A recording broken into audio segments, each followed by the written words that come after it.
Hello guys, tingnan nyo yung bulaklak ko. Ito ay bougainvillea. Pero tingnan mo naman siya, di ba pa? Iba't iba yung kulay niya. May pink, yellow, orange, white, red, and fuchsia pink. Iba't iba yung kulay niya sa isang puno lang. Ayan yung puno ko, di ba? Isa lang yung puno niya. At iba't iba yung flowers niya. Di ba may mga unique plant na rin ang ganyan. Cute. It's very cute.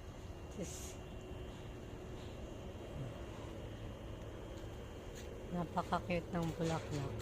Iba't iba yung ano niya.